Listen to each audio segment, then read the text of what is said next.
वकील की नोटिस ये एक ऐसी चीज़ है जिसे नोटिस मिलती है उसके अंदर एक सिहरन सी पैदा हो जाती है। कई सारे सवाल जिसे नोटिस प्राप्त होती है उसके मन में गूंजने लगते हैं। वकील की नोटिस प्राप्त होना यानी कि भविष्य में परेशानियों का सामना करने की संभावना, ऐसा माना गया है या माना जाता है। तो वकील की नोटिस, इस विषय पर आज मैं इस वीडियो में आपके साथ बात करने वाला हूँ। क्या कोर्ट में केस दायर करके अपनी कानूनी लड़ाई शुरू करने से पहले विरुद्ध पक्ष को नोटिस देनी चाहिए या नहीं देनी चाहिए? नोटिस कितने प्रकार की होती हैं? क्या नोटिस एडवोकेट के द्वारा ही दी जानी चाहिए? ये सभी बातें मैं आज आपको इस वीडियो में बताने वाला हूँ।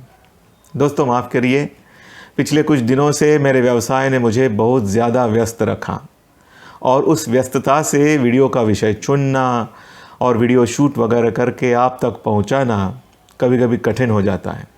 फिर भी जब भी हो सके मैं इस चैनल पर वीडियो के माध्यम से आप तक जानकारी पहुंचाने की पूरी कोशिश करता हूं। आपके उत्साहवर्धक कमेंट्स मेरे मोटिवेशन को बरकरार रखते हैं। अब हम 88,000 से ज़्यादा है लीगल इंस्पिरेशन चैनल पे, और जो दोस्त चैनल पर नए हैं उन सभी का मैं स्वागत करता हूं और उनके लिए मैं शॉर्ट में अपना इंट्रोडक्शन दे दूं।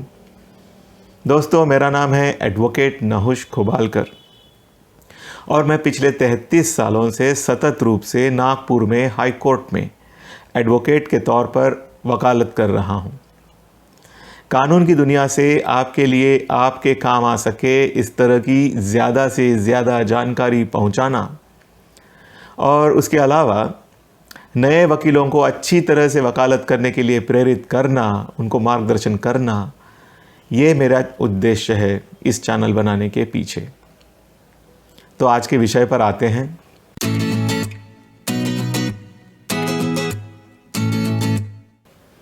दोस्तों, नोटिस ये एक अंग्रेज़ी शब्द है जिसका सीधा सीधा सरल मतलब है आगाह करना या सूचना देना। आपने देखा होगा नोटिस कई सारी जगह पर दी जाती है। जैसे आज ही मैं एक रेस्टोरेंट में गया था तो वहाँ पे काउंटर पर ही एक नोटिस चिपकी हुई थी।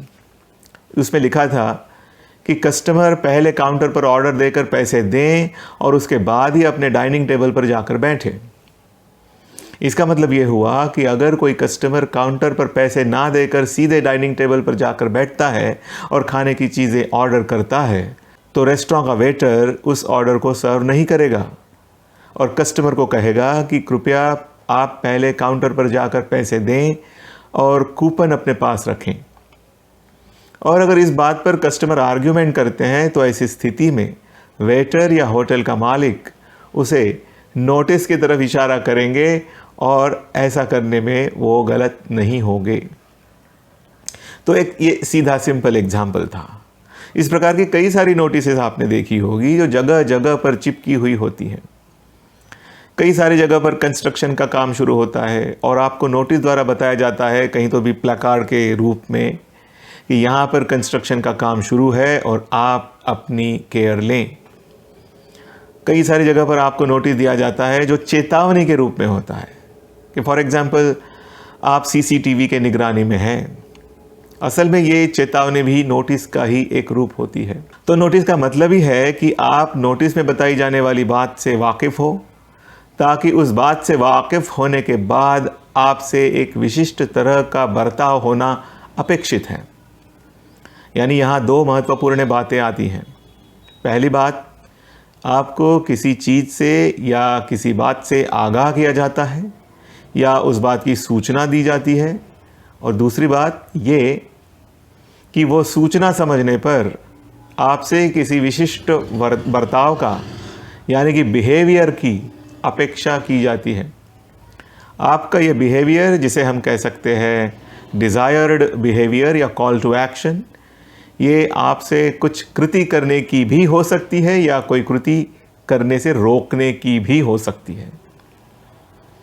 तो अगर आप नोटिस में दी हुई बात के अनुसार बर्ताव नहीं करते हैं तो आपका प्रतिवादी यानी जो आपको नोटिस दे रहा है वह उसे कानून में जो भी कदम लेना उपलब्ध है वह कदम लेने के लिए वो आगे बढ़ सकता है।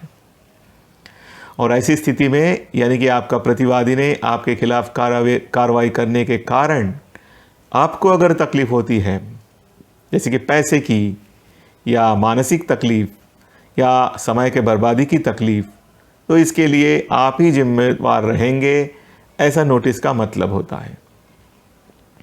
कानूनी दुनिया में भी नोटिस का अर्थ यही है, सामने वाली पार्टी को आगाह करना, सूचना देना, वाकिफ़ करना।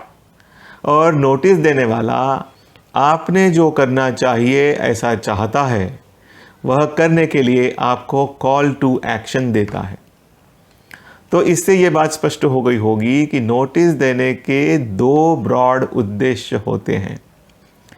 पहला ये कि आपने कोर्ट में कानूनी लड़ाई शुरू करने से पहले विरुद्धार्थी को एक मौका देते हैं कि अभी भी समय है, मैं अभी कोर्ट में केस दायर नहीं किया हूँ, और यदि आप मेरे कहे अनुसार मतलब कि उस नोटिस में बताए गए हुए अनुसार बर्ताव नहीं करते हैं, तो मुझे यानी कि आपको कोर्ट में मजबूरन जिसको नोटिस दिया जा रहा है उसके खिलाफ जाना पड़ेगा। और ऐसी स्थिति में होने वाले परिणामों के लिए सामने वाली पार्टी जिम्मेवार होगी।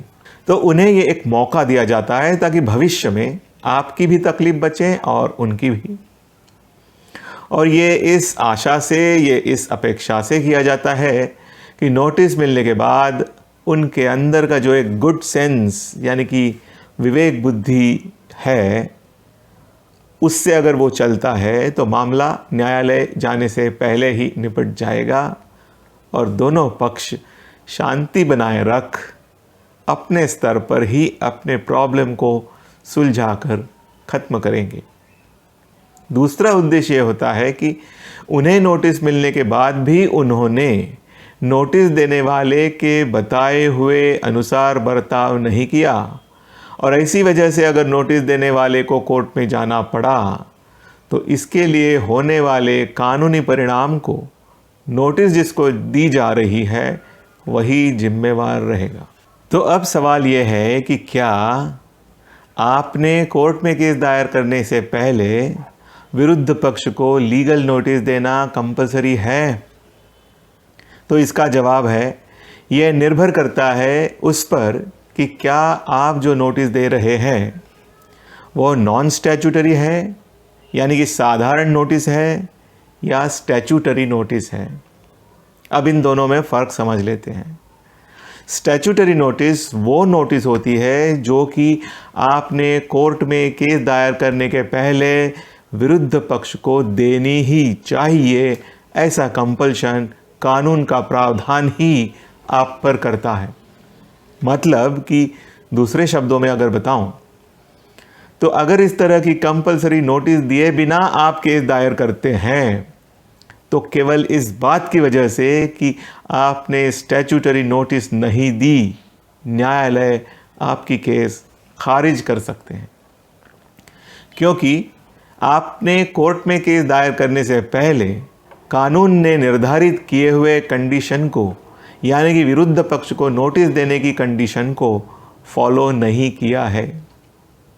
जी हाँ, केवल इस बात को लेकर ही आपके केस के भले ही कितनी अच्छी स्ट्रांग क्यों ना हो, न्यायालय उसको खारिज कर सकते हैं यानी कि डिसमिस कर सकते हैं। स्टैट्यूट इस अंग्रेजी शब्द का मतलब है पार्लियामेंट ने या विधानसभा ने पास किया हुआ कानून, जैसे कि नेगोशिएबल इंस्ट्रूमेंट्स एक्ट या इंडियन कॉन्ट्रैक्ट एक्ट या स्पेसिफिक रिलीफ एक्ट वगैरह। स्टैट्यूट इस शब्द को ध्यान से याद रखें। स्टैट्यूट को स्टैच्यू से कंफ्यूज ना करें। स्टैच्यू यानी कि मूर्ति, और इस शब्द का और इसके अर्थ का यहाँ कोई संबंध नहीं है। जिस शब्द की मैं बात कर रहा हूँ वह शब्द है स्टैच्यूट। इसका मतलब है कानून, और स्टैच्यूट शब्द से आता है स्टैच्यूटरी। तो स्टैच्यूटरी नोटिस का मतलब हुआ ऐसी नोटिस जो आपने कोर्ट में केस दायर करने से पहले अपने प्रतिपक्ष को देना ही चाहिए, ऐसा कंपल्शन कानून उसमें लिखे प्रावधानों के द्वारा आप पर करता है। ऐसे प्रावधानों में केवल नोटिस देने की ही बात नहीं होती, तो नोटिस देने के बाद केस दायर करने के पहले कितना समय कम से कम प्रतिपक्ष को देना चाहिए, यह भी निर्धारित होता है। यानी कि मिनिमम 15 डेज नोटिस और मिनिमम 30 डेज नोटिस वगैरह।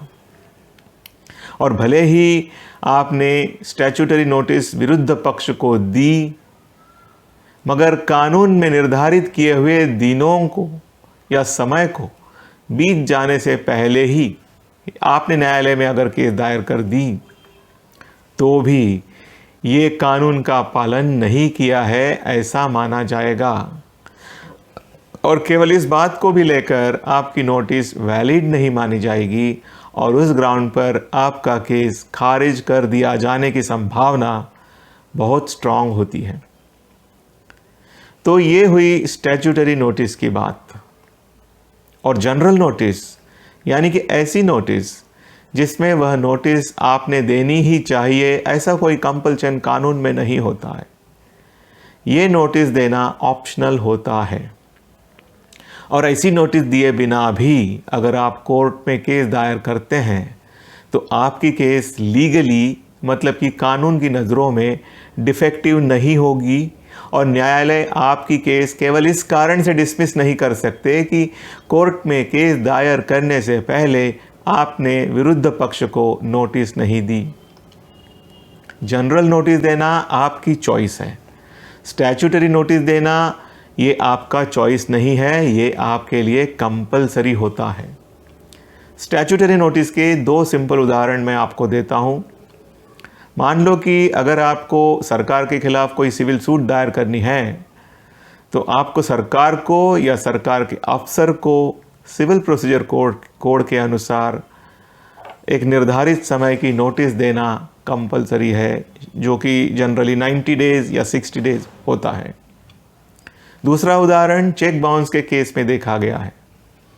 किसी ने आपको दिया हुआ चेक अगर बाउंस हो जाता है यानी कि डिसऑनर हो जाता है, तो उसके खिलाफ क्रिमिनल कंप्लेंट केस दायर करने से पहले कानून आप पर यह कंपल्शन करता है कि चेक डिसऑनर होने के तारीख से जिसकी इंटीमेशन आपको मिलती है, उससे 30 दिन के अंदर आप चेक देने वाले को स्टैट्यूटरी नोटिस सर्व करोगे, और उसके बाद उसे आप कम से कम 15 दिन का पीरियड एक्सपायर होने के बाद ही कंप्लेंट दायर कर सकते हैं।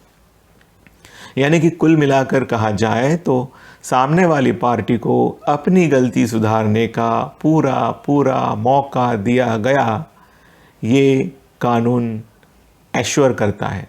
और ये मौका दिया जाने के बाद भी सामने वाला अगर टस से मस नहीं होता, तो फिर ऐसे व्यक्ति की कानून सहायता कम करता है, नहीं करता है। अब यहाँ पर एक बात मैं और स्पष्ट कर दूं कि कृपया मेरे कहने का मतलब ऐसा ना समझें कि केवल विरुद्ध पक्ष को नोटिस देने के बाद या स्टैट्यूटरी नोटिस या जनरल नोटिस वो देने के बाद अगर आपने केस दायर कर दी तो आप 100% जीतने वाले हो, ऐसी कोई भ्रम में आप ना रहें।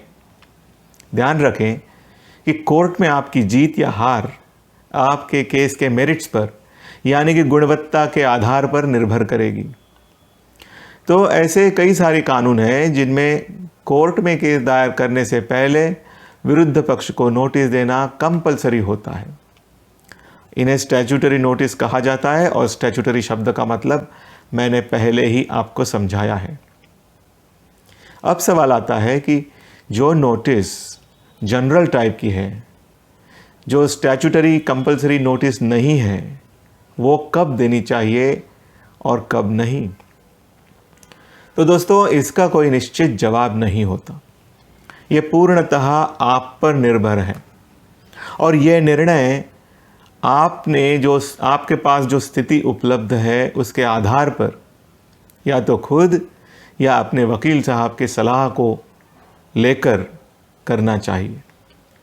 फिर भी देखा गया है कि कुछ टाइप के मामले हैं जिनमें कोर्ट में जाने से पहले इस टाइप की जनरल नोटिस दी जाती है, ताकि सामने वाले पक्ष को एक मौका मिले कि कम से कम वह अगर बातचीत से मामला सुलझता है तो या सुलझाने की संभावना है तो बातचीत कर मामले को सुलझाकर ख़त्म करें।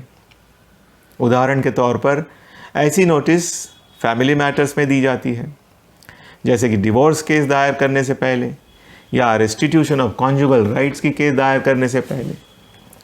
रेस्टिट्यूशन ऑफ कॉन्जुगल राइट्स का मतलब है डिवोर्स से उल्टा, यानी कि पत्नी ने या पति ने जो कि नोटिस देने वाले को या देने वाली को छोड़ कर गया है या गई है, वह फिर से साथ में रहने वापस आए। इसे कहते हैं रेस्टिट्यूशन ऑफ कॉन्जुगल राइट्स।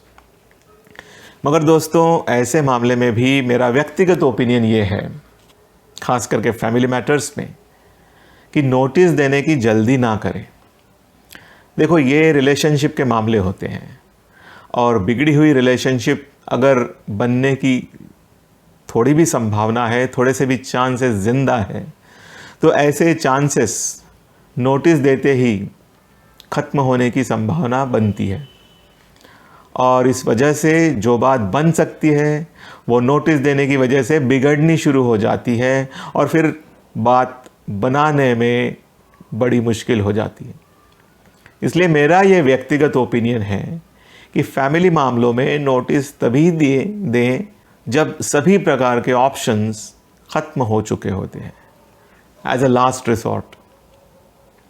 फिर प्रॉपर्टी मैटर्स में भी इस प्रकार की नोटिस दी जाती है, जैसे कि इंजंक्शन मैटर, जिसमें कोर्ट से मनाही हुक्म प्राप्त करना होता है।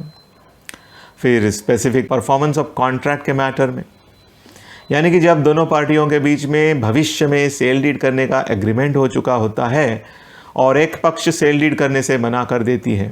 फिर मनी रिकवरी के केस में भी नोटिस दी जा सकती है, ताकि कोर्ट में जाकर पैसा समय बर्बादी ना हो। मगर कुछ मामले होते हैं जिनमें ऐसी स्थिति होती है कि एक पक्ष को अर्जेंटली, यानी कि जल्द से जल्द कोर्ट में केस दायर कर कोई इंटरिम रिलीफ प्राप्त करना होता है। तो ऐसी स्थिति में नोटिस देने का समय नहीं होता और नोटिस दिए बगैर ही केस दायर की जाती है, जैसे कि ऐसे मामले जिनमें टेम्पररी इंजंक्शन प्राप्त करना ज़रूरी होता है। ऐसे मामले में भी जहां अगर समय है तो पहले नोटिस दी जाती है, ऐसा देखा गया है। तो इसलिए जनरल टाइप की, यानी कि ऑप्शनल टाइप की नोटिस देना या नहीं देना, ये निर्भर करता है स्थिति पर और सिचुएशन के अर्जेंसी पर। कई बार इस टाइप की नोटिस देना आप जो केस रखते हो कोर्ट के सामने, उस केस को स्ट्रांग बनाने में मदद करती है। तो इस तरह से वो मदद आपको करती है या नहीं, ये सिचुएशन का अंदाज़ा लेकर या वकील साहब की सलाह लेकर आप डिसाइड कर सकते हैं। तो दोस्तों, नोटिस में क्या क्या बातें होती है या होनी चाहिए, इस पर अब हम बात करेंगे। सबसे पहले तो ये ध्यान में ले लीजिए कि नोटिस ये इतनी महत्वपूर्ण बात है कि वह आपके न्यायालय में दायर किए जाने वाले केस का फाउंडेशन माना जाता है। इसलिए नोटिस बहुत ही गौर से और केयरफुली ड्राफ्ट करना बहुत ज़रूरी होता है। इस बात की केयर लेना बहुत ज़रूरी होता है कि नोटिस में ऐसी कोई भी बातें ना आए जो आपके लिए भविष्य में बूमरैंग साबित हो, यानी कि आप पर ही ना उल्टे। उदाहरण के तौर पर बेवजह कुछ कबूलियाँ कर देना, जिन्हें अंग्रेज़ी में कहते हैं एडमिशंस। साथ ही में ये भी देखना ज़रूरी होता है कि नोटिस में कुछ महत्वपूर्ण बातें छूट ना जाए, जो कि बाद में अगर आप कोर्ट में दायर किए हुए केस में लिखते हैं तो सामने वाले को ये कहने का मौका मिले कि ये बात तो आपने अपने नोटिस में कही नहीं थी।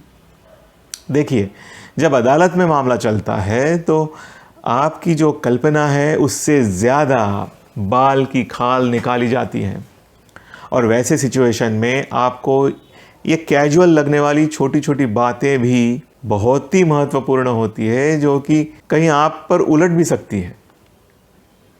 तो नोटिस में सभी तरह के फैक्ट स्पष्ट रूप से लिखे हुए होने चाहिए। आप विरुद्ध पक्ष को नोटिस के आखिर में कॉल टू एक्शन दोगे, उस कॉल टू एक्शन को जस्टिफाई करें। आप विरुद्ध पक्ष को जो भी कॉल टू एक्शन अपने नोटिस में दोगे वह आपके नोटिस के फैक्ट्स में से सहज और नैसर्गिक तरीके से उभरना चाहिए। देखिए, मेरे अनुसार नोटिस के ब्रॉडली 3 भाग होते हैं। हाँ, एक चौथा भी भाग होता है जो अभी मैं थोड़ी देर में आपको बताऊंगा। पहला भाग यानी कि वह फैक्ट्स, वह तथ्य जिसमें दोनों पक्षों के बीच में जो भी ट्रांजैक्शंस हुए उससे रिलेटेड होते हैं। दूसरा भाग उन ट्रांजैक्शंस में से डिस्प्यूट यानी कि अनबन कैसे पैदा हुई उससे रिलेटेड होता है। और तीसरा भाग यानी कि वो डिस्प्यूट या वो जो अनबन पैदा हुई है उसकी वजह से नोटिस देने वाले को जो परेशानी हो रही है उस परेशानी को नोटिस लेने वाला ही जिम्मेवार है। और उसके बाद मैं कहूँगा नोटिस में एक आखिर और महत्वपूर्ण भाग भी होता है, वो ये कि नोटिस जिसको दिया जाता है उसको अपील किया जाता है, आवाहन किया जाता है कि उसने करेक्टिव एक्शन लेकर नोटिस देने वाले की तकलीफ़ या तकरार दूर करें। अब मैं करेक्टिव एक्शन जब कहता हूँ तो इसमें इनएक्शन भी हो सकती है, यानी कि कभी कभी नोटिस जिसको दिया जाता है उसने कोई कृति करने से रोकना, कोई कृति ना करना, ये भी कॉल टू एक्शन हो सकता है। तो इस प्रकार की नोटिस 3 या 4 भागों में बटी होती है जो अभी मैंने आपको समझाएं। तो अब सवाल यह है कि क्या नोटिस सिर्फ एडवोकेट के द्वारा दी जानी ज़रूरी है? तो इसका जवाब सिंपल है कि ऐसा कुछ भी ज़रूरी नहीं है, आप खुद भी नोटिस को दे सकते हैं। मगर यहाँ ये भी स्पष्ट करना ज़रूरी होगा कि क्योंकि जैसे मैंने थोड़ी देर पहले आपको बताया, नोटिस ये आपके भविष्य में जो आप कोर्ट में केस दायर करोगे उसका फाउंडेशन होता है, उसका आधार होता है। इसलिए इसे ठीक तरह से ड्राफ्ट करना ज़रूरी होता है और इसमें प्रोफेशनल एडवोकेट की मदद लेना फ़ायदेमंद साबित हो सकता है। तो नोटिस किस माध्यम से दी जानी चाहिए? पहली बात, अगर नोटिस देने का माध्यम कानून ने ही निर्धारित किया हुआ है तो नोटिस उस माध्यम से ही दी जानी चाहिए, अन्यथा वो नोटिस वैलिड नहीं मानी जाएगी। कुछ कानून में यह स्पष्ट लिखा होता है कि नोटिस रजिस्टर्ड पोस्ट एडी से ही दी जानी चाहिए। दूसरी बात, अगर कानून ने नोटिस देने का माध्यम निर्धारित नहीं किया है तो नोटिस देने के कई सारे तरीके होते हैं। उनमें सबसे बड़ा तरीका, महत्वपूर्ण तरीका होता है कि notice by registered post AD. वैसे नोटिस साधारण पत्र से भी दी जा सकती है। आजकल के टेक्नोलॉजी के ज़माने में नोटिस ईमेल द्वारा भी दी जाती है। उससे आगे जाकर तो व्हाट्सएप में दिया गया इंटीमेशन भी नोटिस कभी कभी माना जाता है। कुछ मामलों में देखा गया है कि न्यायालय ही आदेश में निर्देश देते हैं कि प्रतिवादी को या प्रतिपक्ष को व्हाट्सएप माध्यम द्वारा इतला दिया जाए वगैरह। फिर नोटिस फैक्स से भी दी जाती है। इतना ही नहीं तो नोटिस व्यक्तिगत तरीके से जाकर भी सर्व की जा सकती है। फिर कुरियर से भी नोटिस देना, ये भी एक तरीका हो सकता है। तो ऐसे कई सारे तरीके हैं, मगर ध्यान रहे इन सब अनकन्वेंशनल तरीकों से ज़्यादा ठीक रहेगा कन्वेंशनल तरीका, यानी कि notice by registered post AD. इस तरीके में आपके पास एविडेंस रहता है कि आपने जो सामने वाले को नोटिस सर्व की वो एक्चुअली सर्व की। और ये बहुत महत्वपूर्ण होता है कि आप नोटिस सामने वाले को देने का एविडेंस अपने पास रखें। वैसे कुरियर से दी गई नोटिस का भी एविडेंस रहता है। तो नोटिस के बारे में जितनी भी ज़रूरी बातें थी वह अभी तक मैंने आपको बता दी। हम वकीलों के लिए या कानून के विद्यार्थियों के लिए नोटिस ये एक बहुत बड़ा विषय होता है उतनी सारी गहराइयाँ इस वीडियो में कवर करना पॉसिबल नहीं, फिर भी जितनी ज़रूरी जानकारी है वो मैंने आपको यहाँ दी है। कुछ बातें हमेशा याद रखें।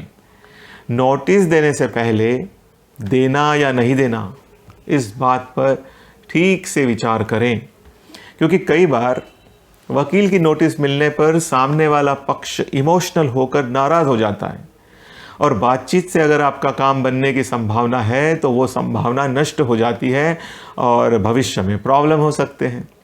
इसलिए नोटिस का रास्ता एकदम आखिरी रास्ता रखें। उसके पहले मामले को अपने लेवल पर सुलझाने की हर संभव कोशिश करें।